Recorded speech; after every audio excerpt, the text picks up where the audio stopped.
Happy Sunday, Meal Prep Live. Normally I have a coffee in my hand, but I'm still waiting for Dean to make it for me. So today I'm actually going to focus a bit more on the meal prep. Who have we got just joined? CM Glass, WF. Anyway, guys, hard to pronounce all of your usernames, but welcome. Right, today I am going to go through a little more detail in how I literally set up and tracked my meals for this week. I think it's really important to understand being accurate with your tracking and the freedom it gives you during the week if you do a bit of meal prep. Now, I timed myself this morning because I was curious to know realistically, because quite often I'm setting up for Instagram, I'm doing some other things, and I'll spend maybe 2 hours in the kitchen, and I'm like, but that's not realistically how long I've spent meal prepping. So this morning I stepped in. I was literally still in my pajamas. Dean was still in bed. So I stepped into the kitchen and I went, right, what's the time that I stepped at the counter? Nothing out, anything. And it was 8:10. And I did all the meal prep I needed to do. Now, admittedly, the rice is only just finished, but that was cooking. And I am still cooking off some of my sweet potato, but I don't need to be in the kitchen anymore. It's just in the air fryer and put another batch in. It's just because I'm batching.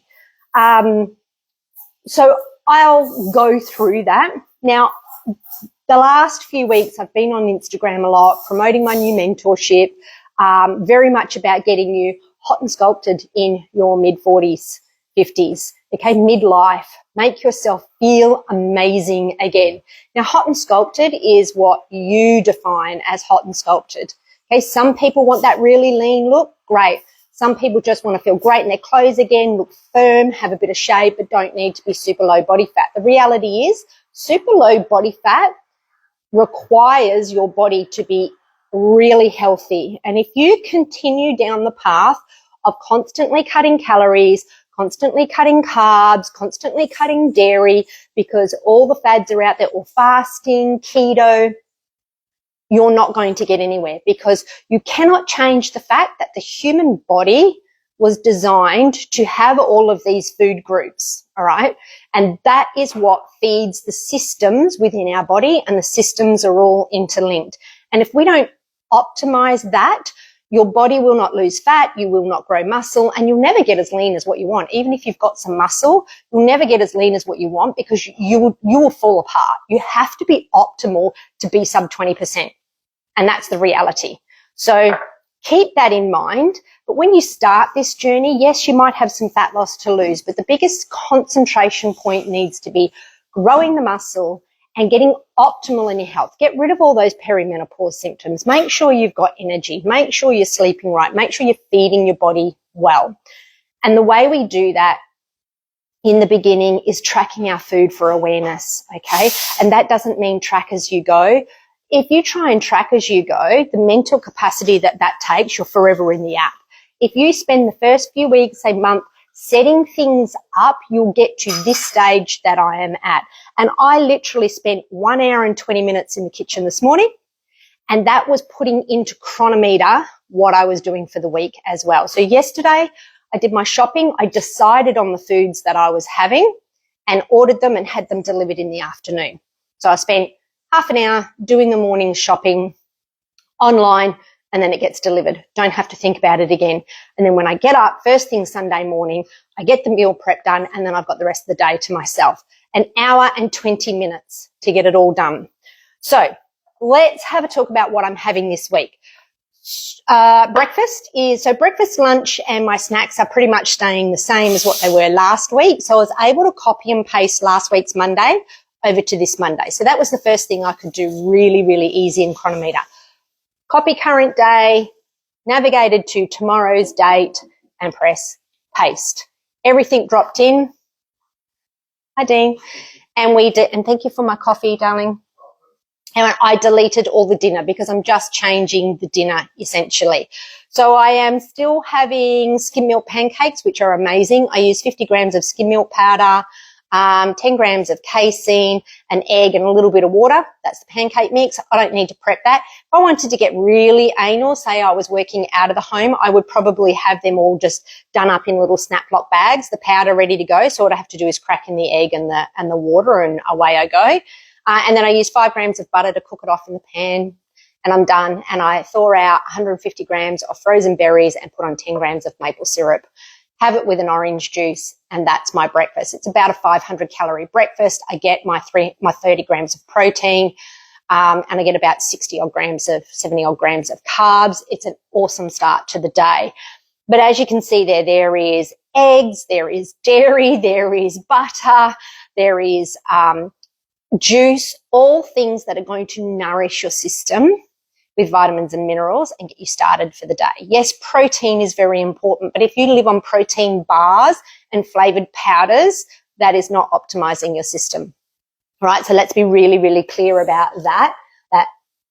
Some protein bars and some powders can be really helpful. Like I use a casein, but it's 10 grams in the morning and it's not flavored and full of crap.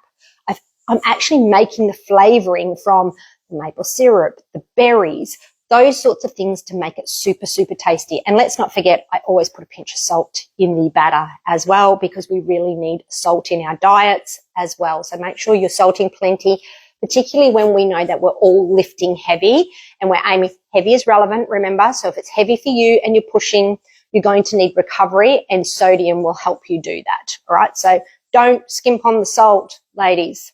So that was already in there when I cut and paste. Perfect, ready to go. And it's a no prep breakfast for me. Or I could put at least the powders into little bags, 7 bags, and I can just pick one up in the morning and crack it in with my egg, and it would be done. Morning tea is through the morning. I have 2 small skinny flat whites with milk. So there, again, some dairy. Caffeine is actually really, really good for you. Can help keep your bowels regular. It's got lots of manganese, magnesium. Yeah, it's really beneficial, and it helps to upregulate your metabolism. Now, if you are someone who can't handle caffeine, that is a metabolism issue. You have some dysfunction within your body, but once you optimize and you get some resiliency, you may be able to trial bringing caffeine back in. You also want to be drinking caffeine with plenty of food. So either have the coffee with milk and sugar, or have it with food. Now, by the time I have it with milk, I don't put sugar because I don't fuck with my coffee. It's a flat white, basic flat white, because I love coffee and I don't want it fucked with, all right? But I've just had a massive breakfast and I've got plenty of carbs behind me, because if you don't, the caffeine drops your blood sugar levels and you get a crash and a really jittery, terrible feeling. So keep that in mind. So I've got my coffees and my carrot salad. That's in the morning. That was just a copy and paste over again. Lunch is meatballs, sweet potato. I've got punnets of raspberries. I've also got some kiwi fruit. So whatever fruit I'm having with it for the day as well. Now, I will say here with my meatballs, I'm on a bit of a run with these at the moment, and Dean's having them as well. So what I actually do, sorry, I'm just mixing my rice while I'm here. What I actually do is every month or so, I go and just bulk buy a massive amount of mince, throw my spices in and weigh and roll my little meatballs, spread them out on trays, stick them in the freezer, and then the next day I bag them up. So I don't have to worry about prepping meatballs every fucking week, because that would do my head in standing there rolling meatballs every week. So I do have some little ad hoc things that I do in bunches of time every now and then. Another one you might have seen this week, I swapped from berries and maple syrup to banana and chocolate sauce. Now, it's my own chocolate sauce recipe. I've got a couple of clients on board here today. Hi, Lauren. That recipe is in the recipe folders. It's predominantly honey with a bit of cocoa powder, water, simmered, and then that's it. I always have some in the fridge, particularly when the kids are around, even though they don't live here anymore. Jackson comes home, Zali might turn up. They love it, so it's always in the fridge. But again, I can add it to a glass of milk in the evening, so I could have a chocolate, because the cocoa powder is negligible. You'll get a gram or 2 of fat in there. But if I get to the end of the evening and I've been loving my vanilla milk with maple syrup, I could actually just ditch the vanilla and maple and add the chocolate sauce instead. can have it hot. I can have it cold. I could have it over ice cream. I can have it in a protein smoothie before I go and train. This week, I had it on breakfast because it's just essentially honey and cocoa, and it's filled with all amazing benefits. So I had that with banana because I had bananas that had to be eaten. So I was able to easily change that over. But that is another thing that it's a bulk prep thing that just stays in my fridge for months at a time. So every now and then when it's looking low, I'll go, great, I need to cook another batch. And maybe one day while I'm in, and it's a 5-minute job, it's literally weigh it out, put it on the stove, bring it to the simmer and pour it in a jar. So I might do that while I'm making breakfast. Or if I sit and have my lunch one day, I'll get my lunch ready, I'll put it on the stove and I'll just eat my lunch and it'll be ready by the time I'm done. So I slot some of these bulk prep things in just so they're in my fridge because they're things that I eat commonly and a lot of. So have a think about that. So I don't have to make meatballs this week, but I have been doing my sweet potato. So as you can see here, I've got sweet potato all cooked off in the air fryer. That was the first thing I did. I peeled my sweet. So think about when you get in the kitchen, you want to think about being efficient. So the first thing I did was peel the sweet potato, slice them up, right, about that, spread a little bit of oil and tossed it around, like negligible amount of oil. So whilst I'm doing the rest of my prep, it's literally behind me in my air fryer, and I put it on for, they actually take 15 minutes a batch, but I toss them every 5 minutes, but I'm right here. So the first batch goes on before I do anything. So that's the first thing I do. So already breakfast, lunch and morning tea is done. Training meal, I don't, generally I'll either have something like a rice pudding or a creamed rice with honey and banana, or just recently I've gone to rice cakes, cottage cheese and orange marmalade. Look up the benefits of oranges, but the peel in particular, amazing benefits. So orange marmalade, I try and find like a local homemade one from the markets and things like that, that doesn't have pectin in it. It's just like oranges, sugar, you know, a bit of juice. There's nothing in it. I can handle pectin though. So if I can't find one, the pectin doesn't irritate my gut. Just keep in mind that some people get irritation from pectin. So you can have it. It's just you don't want to be having too much of it and your gut needs to be able to handle it. But again, that's my training meal and I don't have to do anything. I will preface that with I'm actually now making my own cottage cheese because of living in a small town. I can't find a cottage cheese that isn't outside of the supermarket, and all the supermarket ones, apart from the fact that, yes, they're filled with stabilizers, thickeners, all that sort of stuff, they taste really bitter and horrible. I actually don't like them. There is a brand that I love that's made in New South Wales, I think, but it's just so hard to get here. And it's not, and then if I can't get hold of it, it stuffs up my meal plan. So I have actually gone to making my own and I have it here ready to go. So I'm going to add that to my meal prep today, but I actually don't need to do that. Like if you're in a bigger city, you should be able to buy cottage cheese from somewhere, right? So you don't actually need to do that. So that's something else that doesn't really need prepping. And then I went, great, what am I having for dinner? So when I was down in Brisbane with my daughter, she had a lot of turkey breast through her prep. Never been a big turkey person. And we had some while we were down there. And I was like, oh, it's actually quite nice. And just a nice different protein. It is good to change things up. So I went, what can I do with turkey? And what is going to be super easy? Because after I finished here, I'm going to do some client programming for my premium private clients because I'm a little bit behind this week from this whole launch. Anyway, I'm getting that finished this morning. So I knew that I wanted something really quick and easy. So I've gone with like an Asian Japanesey type flavor. So I just got packets of turkey mince, miso paste, garlic and ginger. And each pack was like 400 grams. And I put a big clove of garlic, which would have been about 5 or 6 grams, a little bit less of ginger, and a tablespoon of miso paste for every 400 grams of mince. And I literally just fried them off in batches and then weighed my mince afterwards and I made a recipe. While I was batching off, I picked up Chronometer and I made a recipe, and I called it miso turkey mince. So I added my total amount of turkey mince, which was 1,600 grams. I added 100 grams of miso because that's how much in the 4 batches that I was doing. And then I added, 25 grams of garlic and 15 grams of ginger. It was about that. So I put all of that in, and then I weighed as I cooked it off. I was putting it straight into my prep container. I have a list sitting on my, have a look at the back here. I've got a stand there that holds all common recipes and shit like that.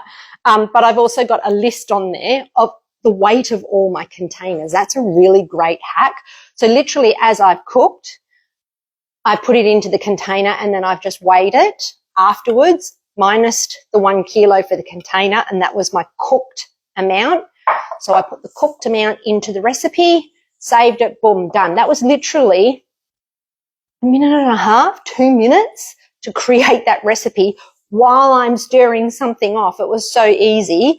And now I know that I can put the grams in because Dean will have different protein grams to me. Now, miso paste really doesn't have much in it at all, so you could probably get away with not doing a recipe and just using a cooked turkey breast entry and just put that in, and you would have been fine. I'm getting a little more particular at the moment.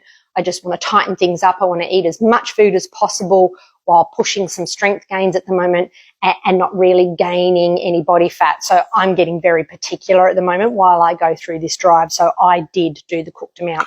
But anyway, that is my mince. And then I went, great, we'll have that with rice.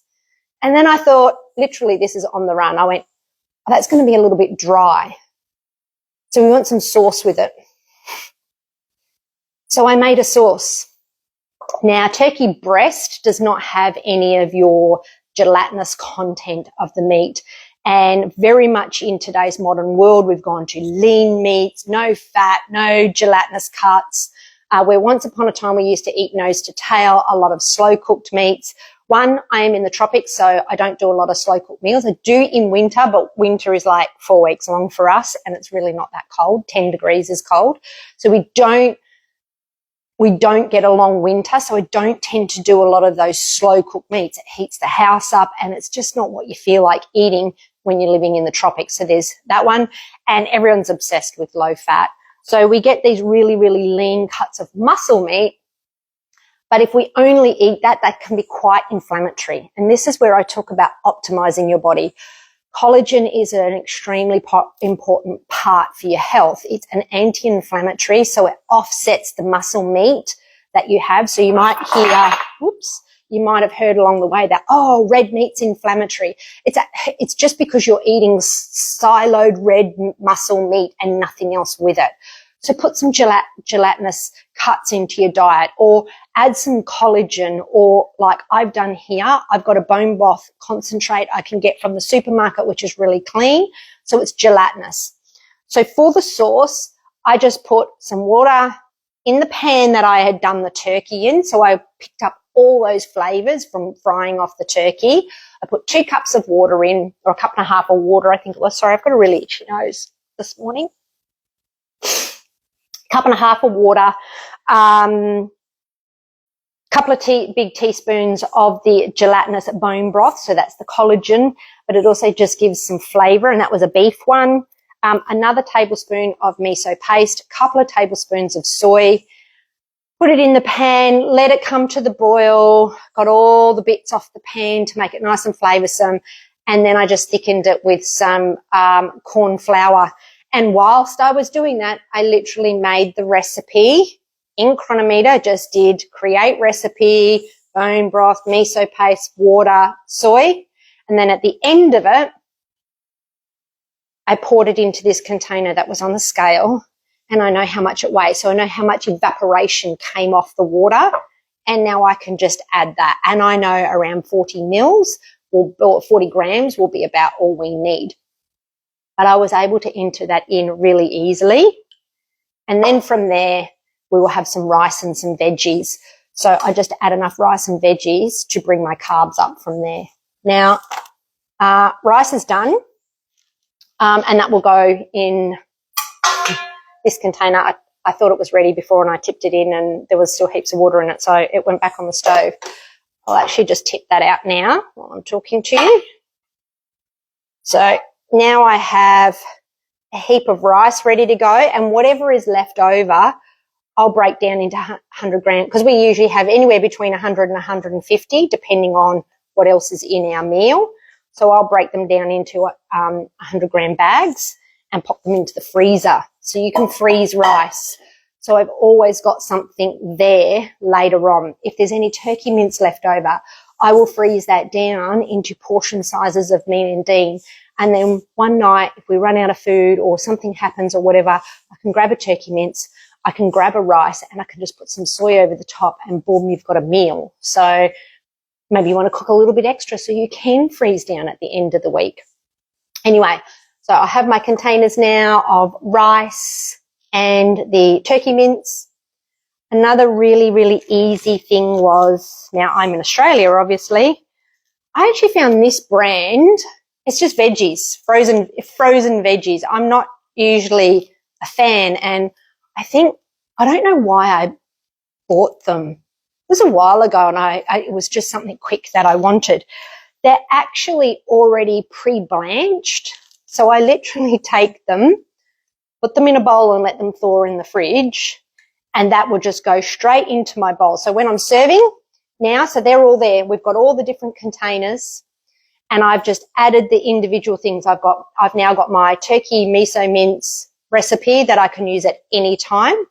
I have a sauce called this, what did I call this? Miso bone broth sauce.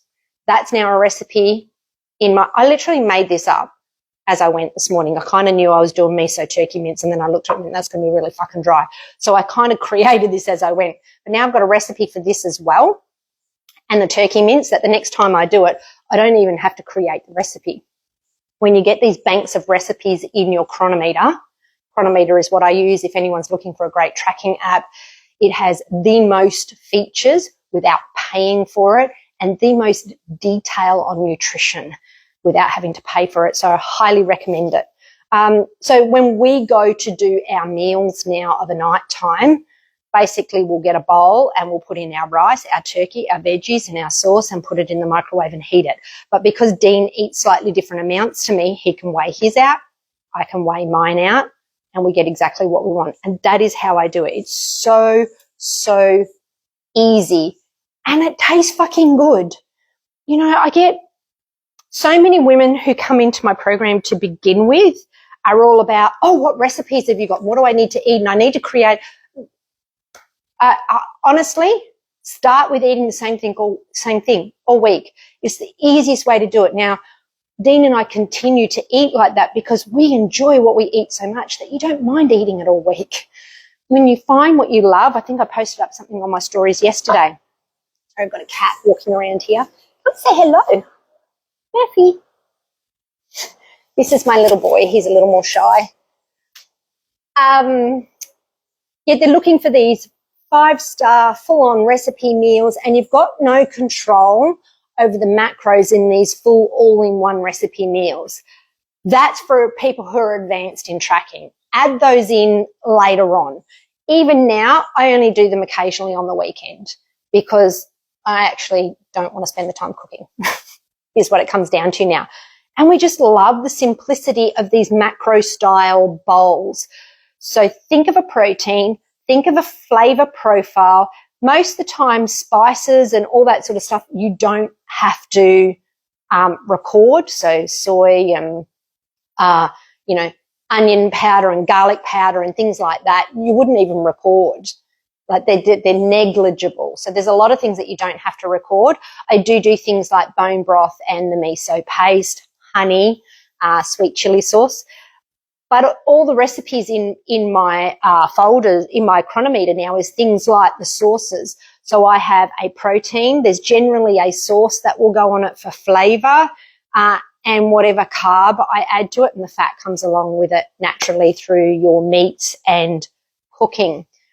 The other day we had meatballs and I don't know why. Oh, we didn't have sweet potato. Couldn't get any from the shops for whatever reason. So I just boiled potato, and I went, oh, well, I'll just make one of my yogurt dressings that I know tastes good. So it was a sage and parmesan yogurt dressing. So we still had the same lunch, meatballs and a potato, but I just did boiled potato instead of air fried sweet potato, and instead of tomato sauce that I normally have, I just got the yogurt dressing. I made a quick yogurt dressing. I've always got yogurt in the fridge. There's usually lemons and limes around. I happen to have some sage left over from the previous week. There's always Parmesan cheese in there. So it was really, really easy just to put that together and go, great, we'll have that.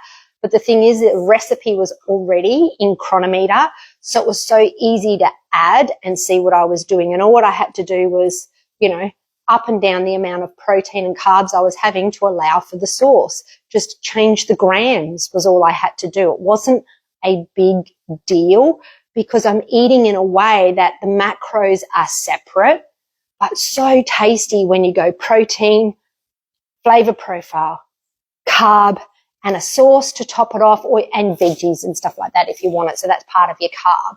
But so easy to do and tasty.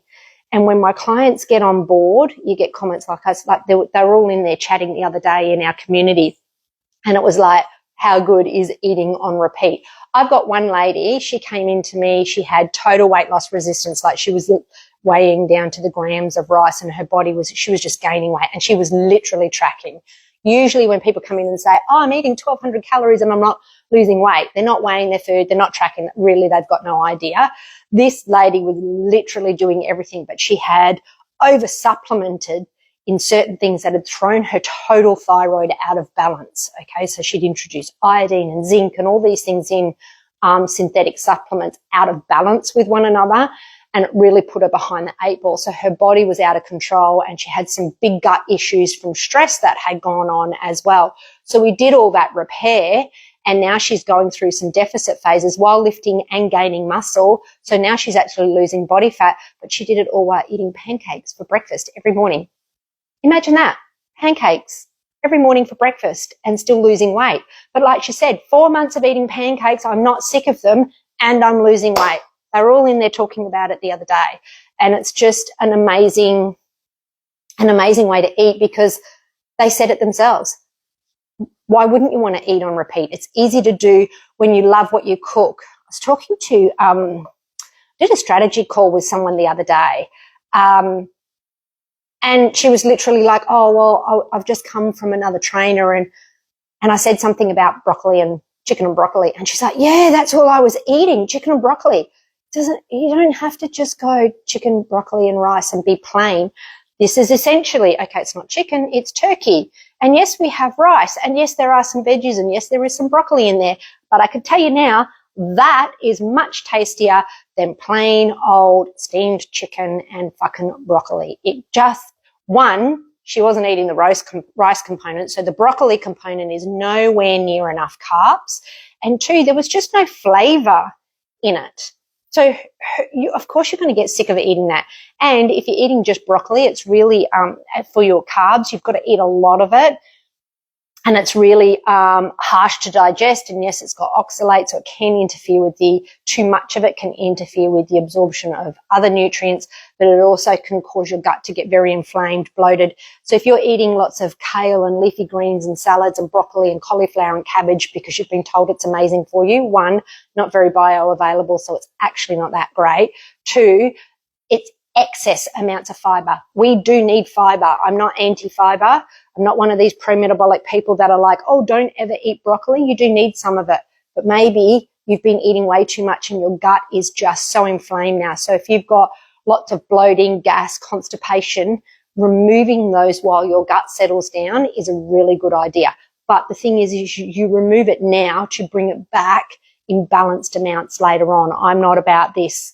There's a lot of pro-metabolic people out there that will, that just go to extremes, but it's almost become another fucking fad diet, which is really sad because that's never what Ray Peat was kind of the founder of it, and that's not what he said. They're just common things because we do it in excess, because the fitness industry has told us it's wonderful, that they can be very problematic. So removing them to get optimal first, and then just reintroduce them. Salads were only ever meant to be a side salad, not a meal. Like, whoever thought that a Caesar salad with a bit of fucking dry chicken on top was ever a meal? I don't know, but there's nowhere near enough carbs in that, and that wouldn't fill me up either. So I do not restrict carbs here. So that's my meal plan. An hour and 20 minutes. I'm done. And that was cleaning up as I went. I know I haven't cleaned up, as in the food's not away and all the rest of it yet, because I'm doing it with you, but I just allowed for that as well. But an hour and 20 minutes and I am done. And that means every night I don't have to come in and spend an hour, hour and a half shopping, prepping, cooking, eating, dishes. And the what am I going to eat? The mental fatigue that goes with what am I going to eat? And then standing there, I went to look for my phone. Phone's there. Standing there with your phone trying to enter it into Chronometer and getting to the end of the day and going, oh no, I've got to have 80 grams of protein and I've got no fat and 3 grams of carbs left. You're never going to balance your macros like that. You need to put it in advance. If you want to bulk prep for the week, great. Maybe you want a little more variety in that and you bulk prep for 2 or 3 days. Maybe you prep in the way that I'm happy to cook dinner, but you double batch your dinner. So every second night you get off, you've just created yourself some time for the gym without it being stressful. There's lots of different ways you can prep, but selecting things on repeat. And as you go, as you get further down the journey, you get more and more meals. Like, I don't have to think about it often now. I'll just go, oh yeah, I'm going to have Thai beef salad with coconut rice, but that means I need to drop some of my chocolate because it's quite fatty. Like, I just know that now because I've done it for so long. And you just create these groups of meals that are all within your macros that support you, that nourish you, that fuel you for your training and allow you to grow muscle and recover. And it just becomes really easy. But you do need to remember this is a skill, but once you've got that skill down pat, if you just give it 4 weeks, you create this bank of ideas, they continue to grow, then you're not putting lots of new recipes into Chronometer because that's a little bit time consuming to begin with. Like, it just becomes, oh yeah, I've got an entry for that. Great, I'll just pop that in. Oh, that breakfast that I had, I might go back to my yogurt breakfast. Okay, I've made that into a meal, so I'll just drop that in. Easy. Or you know the quantities. It just becomes really, really easy once you learn how to do it. So give yourself some grace that it is a skill to learn. But yeah, hour and 20 minutes and I am done for the week. I am going to go and make the cottage cheese now. For those who want to know how to make cottage cheese at home, because it's so easy. First thing you'll need is these cloths. Hang on, let me grab one. Hands on it, sorry. Cheesecloths. I've got a beautiful client who's also a very good friend. I actually worked with her before I became a health coach. I worked with her in healthcare and she is so beautiful, Tracy. And she actually, because I'm in a small town, it's hard to get anything. She sent me these. So they're all double hemmed and everything. And she sent me a pack of 2 and she said use them together. So, because she makes her own yogurt. So she sent me those. So you want some cheesecloths or a tea towel or something like that, and a strainer. So I've just got it in my colander and I've double layered it. And that's it. That's all I do. Put that in there like that. And that's where I'll tip it in a minute. Now, come over here. This is milk. Now, because I'm using mine for training, I use a low-fat milk. Not a trim, not a no-fat milk. You need fat. And there's very important fat-soluble vitamins in the fat of dairy, vitamin A, D, E, K. So you want some fat. So this is low fat. It's 2%. So it's low fat, but there's still some fat in there. 2 litres of milk popped into here. I will bring it to the boil. Now, it says between 85 and 90 degrees. I actually have a thermometer. I got it from a kitchen shop. It was about $30. And I use it I got it because I was making fudge, and you have to be really, really specific with fudge. So I do use it for this to make sure. I like to get it to about 90 degrees. It makes it great. So how much you heat it changes the texture of the cottage cheese. So I personally like mine at about 90 degrees. So I use that. If not, just get it to the point where it's just about ready to boil over and turn it off.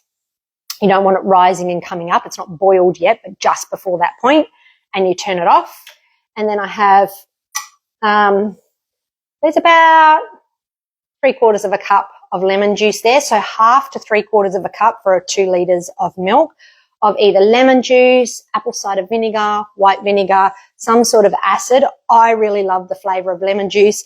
This is 3 juicy lemons is pretty much what it is. So you bring it to the boil, pour in your acid, 10 seconds, like just quickly stir through, and then let it sit for 30 minutes. Then strain it. And once you have strained it, I'm just going to, I had to hide my string because the little boy cat that you just saw, Murphy, he's obsessed with string. And I had this hanging over the arm of the oven, drying out just from when I'd rinsed it the other day. Oh my God, I had to go and hide it because the little darling little cat kept stealing it. Anyway, I've just got some rope. Strain it, and then just pick up your corners. Tie your rope around it so it's, so it's straining, right? So it'll look like that. And I hang it off of my tap, right? So once I've tied it up, I give it a rinse under water, and then I hang it on my tap and let it, and when it's stopped dripping, I put it into a glass bowl. I add some extra milk. Now, at this point, you could add cream if you wanted to, if you want a really creamy texture and you wanted some more fat. Again, I'm using mine pre-training, so I don't like a lot of fat. Too heavy in my gut, and it's slower. You're slower digesting when you add fat, so you're better off going light fat before training. So I don't add cream. I just add some more milk to loosen it up to the texture that you want, with plenty of salt, and break it down. That's it. Literally, boil, acid, 30 minutes, rinse and strain. Done. It's so easy, so easy. And 2 litres of milk gives me about 300, 350 grams of curds, and then I add some more milk to about 100, maybe about 100 mils, so I end up with about 400, 450 grams of cottage cheese. Now, because cottage cheese, you're getting rid of the whey and you're keeping the curd, and it's not as simple as cooked amount. Chronometer just has a generic homemade cottage cheese light fat entry, and I just use that. Close enough. So that's it. And I'll have that on rice crackers with my homemade orange marmalade. So I'm going to go and do that now. Yeah, really simple and easy. If you've got any questions about meal prepping ideas, let me know. The mentorship is now open and live. Yes, the foundational membership price has ended, but if you are still interested in joining, please reach out to me. I'm more than happy to have a chat with you. I'm more than happy to do a strategy call to see your foundation of where am I now, where do I want to go, and what do I need to do to get there, and show you how the mentorship would help you do that. I'm more than happy to do that on a Zoom call with you, so we can always book one of them. Anyway, enjoy the rest of your weekend, and if you're in Australia, enjoy your long weekend. Queensland and WA, I think WA's got it. Anyway, for Labor Day. So enjoy, everyone.